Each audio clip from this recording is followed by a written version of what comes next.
All right. So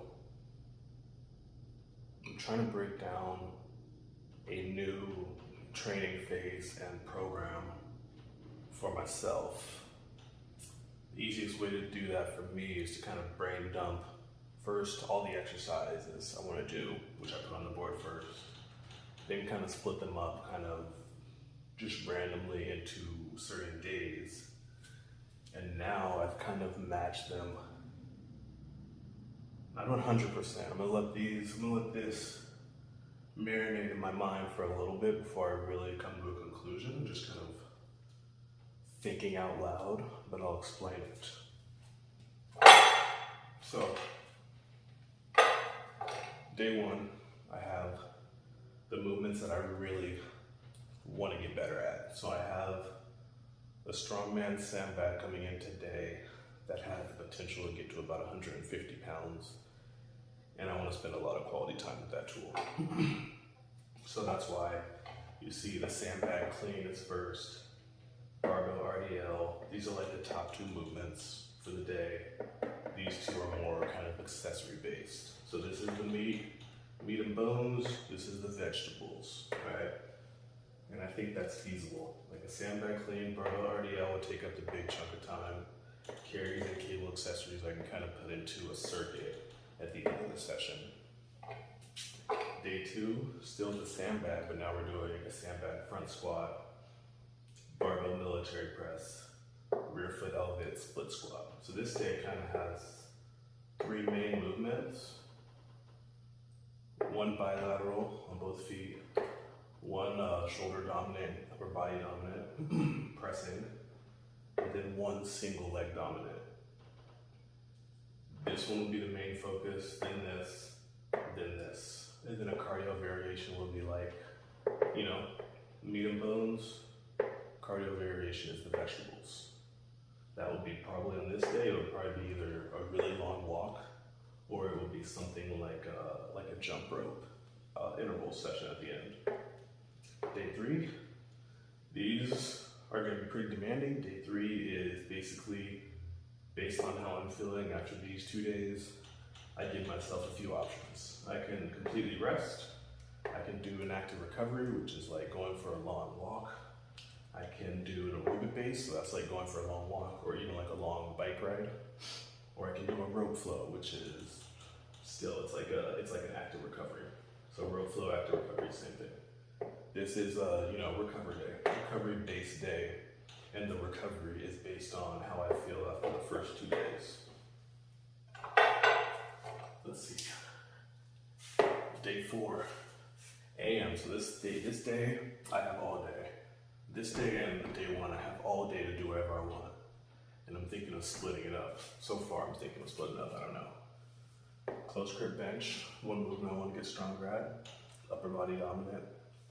Sandbag over shoulder. Full body expression.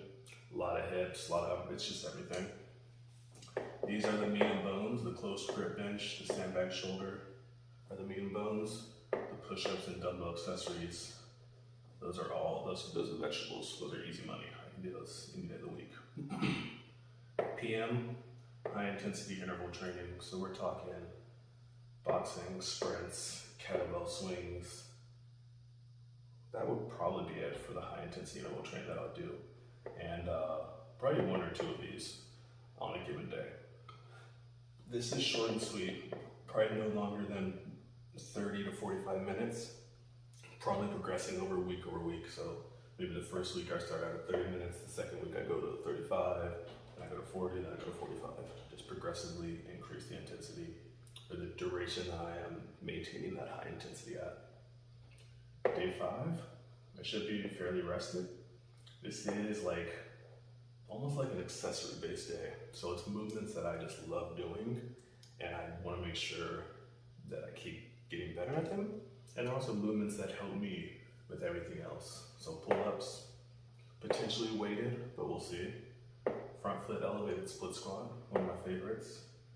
Cardio, AMRAP for every minute on the minute. So that's kind of similar to this high intensity variation. But with the AMRAP for every minute on the minute, it may not just be you know, kettlebell swings or jump rope. It may be jump rope, pull-ups, push-ups, bicep curls in a circuit fashion or something like that. And then ending with the cardio, low intensity, steady state, walking, hiking, step ups, bike ride, things like that. Day 6, this is basically free for all. So I can either do something cardio based or I can rest. And the rest is still back to here. I can do any of these 4 options. And I'm also going to keep this one up to be able to do anything that I maybe don't give the best effort to in the earlier part of the week. So maybe on day 2, I'm pretty gassed out after front squats and military press. So I skip the rear foot elevated split squat. I would then move that over to this free for all day so I can still get that volume in. And that is very similar. Day 6 and day 7 are basically the same. Free for all, make up any move that I didn't do during the week or that I didn't really put the best quality towards, best effort towards during the week, or I rest. And my rest is dependent on how I'm feeling. It can be full rest, just sit down, relax, sleep, or it can be the rep flow, the aerobic base, the low intensity, the hiking, the active recovery type of work.